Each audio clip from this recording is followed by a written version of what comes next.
Hi class, today we're going to be learning about how to effectively write commentary, but first I want to have a little review on everything we've done up to this point, just so in our minds we know where we should be and where we're going. So let's think back to the process for writing an argument. That very first step that we completed was to research, find information, and study mass media. We did this every day when we looked at television shows, music, movies, and ads. Then that second step, we had to organize that information.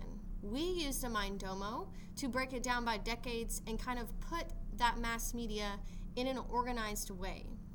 So then our third step, we created that thesis statement for an argument from that prompt. So we looked at the prompts, we figured out which one we were interested in, then we created a thesis statement for one of those prompts. Our fourth step, we created that detailed outline, that map. So in the center we had our thesis statement, and off of that we had our 3 reasons with 2 pieces of evidence for each reason, and we even included our counter argument on there. So step 5 is what we began this week. We met in the library to begin writing our rough draft. So Monday we started that introduction. We looked at hooks and what made an okay hook, a better hook, and a best hook. We talked about how to incorporate some background information for your readers. And then lastly, in our introduction, we put our thesis statement. Now, Tuesday, we focused really hard on topic sentences. And we learned that a topic sentence is that one sentence at the very beginning of your first body paragraph and second and third body paragraphs that explain exactly what you're talking about in each paragraph. We learned that topic sentences come directly from our reasons from our thesis. So then yesterday, we worked really hard on incorporating evidence. We learned that you can paraphrase evidence or that you can use direct quotes. And we also had to make sure our evidence was very specific. So we couldn't talk about rap music in the 1990s. We had to talk about a rap song in the 1990s. So we've done all this, and a few of you are still working to get this finished, and that's fine. But we're going to go ahead and learn what the next step of the process would be, which would be adding in commentary. So today in this lesson, we're going to learn what commentary is and how to effectively add it to your essay. So on your note-taking guide, make sure you're following along and taking these notes. First, we're going to talk about what is commentary. Well, commentary is an insightful analysis in support of an argument. So basically think of the word comment. What do you do when you comment? You have a topic and all you're doing is adding some extra details about that topic. So when you think of commentary, think of the word comment, or you can think of sports commentators. So sports commentators are talking about the game, a basketball game or a football game as it's going on. What I want you to do is watch this video. Think of the game as the evidence. The game is the evidence. And then think about the sports commentator as adding our commentary. See what you find. And the trailer tapped out to Smith. Got to attack here. Chris Smith attacking Lamb. Puts it up off the glass. Beautiful shot. I love it. You have to be aggressive if you're Louisville. You cannot expect to play a slow down, half-court game and stay with Kentucky. You've got to take your opportunities in the open court and get to that basket. Well, they have no advantages in the half court offensively that they can go to. So you're right. Unless they run and force turnovers and create offense, they have no chance. Let's see if they can do a job here keeping the ball from getting to the rim off the dribble. Kentucky with 7 on the shot clock. Does Teague know it? Teague. What a start for Teague.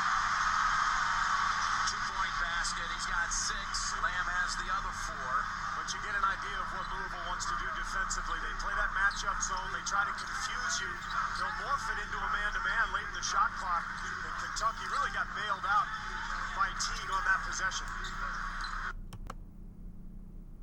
So let's think about what that sports commentator said. Did the commentator just state the facts of the game? Well, he did state some facts. He talked about who had the ball, who made the shot, how many points were in the game. But did he just do that? No, he didn't. So should you just state the facts that support your argument or just use evidence? No, if you do, you're probably going to have a pretty weak argument. So commentary is that way to support that evidence and not just put that evidence in there by itself. So let's think about some ways the commentator did this. Well, he did state facts. We talked about that. He said Kentucky had 7 left on the shot clock, and he also said that Teague had 6 points and that Lamb had 4. But he did more than that. The sports commentators also analyzed each team's game strategy. He said that unless they can run and create turnovers, they have no chance. Louisville plays the matchup zone. They try to confuse you and morph into a man-to-man late in the shot clock. The sports commentators also gave opinions. They said you have to be aggressive if you're Louisville. You can't expect to play a slow-down half-court game and play with Kentucky. So if you think of this game as the evidence, and you think about what the sports commentator said as commentary, that's exactly what you need to do in your paper. You need to take your evidence, and you need to make some comments or some insights about that evidence. So let's look at what we should have so far and where this commentary goes. So far, we have a topic sentence. We've also incorporated our evidence. And now we want to put in our commentary. So step 1 of putting in commentary is to make an inference about the evidence provided. So what can you infer about that evidence? What does that evidence tell you? And then after you make that inference, step 2 is explain how that evidence connects back. So you can't just make the inference. You always have to connect that evidence and that inference back to that topic sentence of that body paragraph. So let's look at an example here. My example, this first part, is my topic sentence. The American dream has changed many times throughout the decades. Therefore, a better definition of the American dream is needed. Through my topic sentence, my readers know that I'm going to be talking about how the American dream has changed so that I can argue that a better definition of the American dream is needed. So in my first evidence, I talk about I Love Lucy. In the red, I paraphrase, and in the blue is my direct quote that is in Ferrari style. My second piece of evidence, I also paraphrase, and then I also have my direct quote from the commercial. So this is what you should have so far. You should have that topic sentence, and you should have 2 pieces of evidence introduced.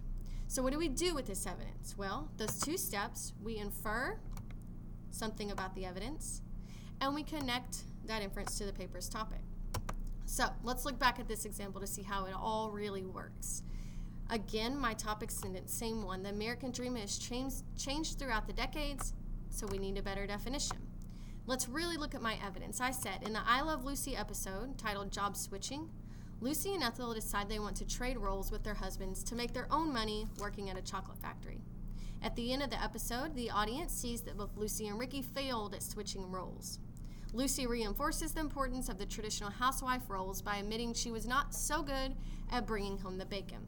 So if I follow those 2 steps, what can I infer about the evidence?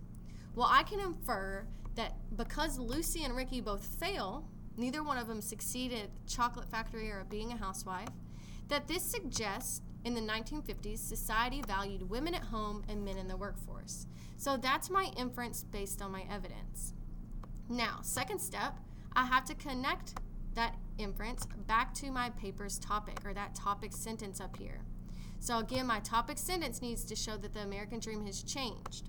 So I said, while in the 1950s, a part of the American dream was keeping women at home, this idea has shifted dramatically since then. So I know today that we don't only value women in the home. So I can prove that this idea has shifted. So let's put this all together. We have our topic sentence, you already have your evidence introduced, and now I inferred and connected. So together it would look like this. Here's my evidence, here's my commentary. Let's look at another example. So my evidence 2 talked about progressive. It says the newly released progressive commercial takes a sarcastic tone to the women at home mentality. In this commercial, the narrator holds the traditional viewpoints seen in I Love Lucy.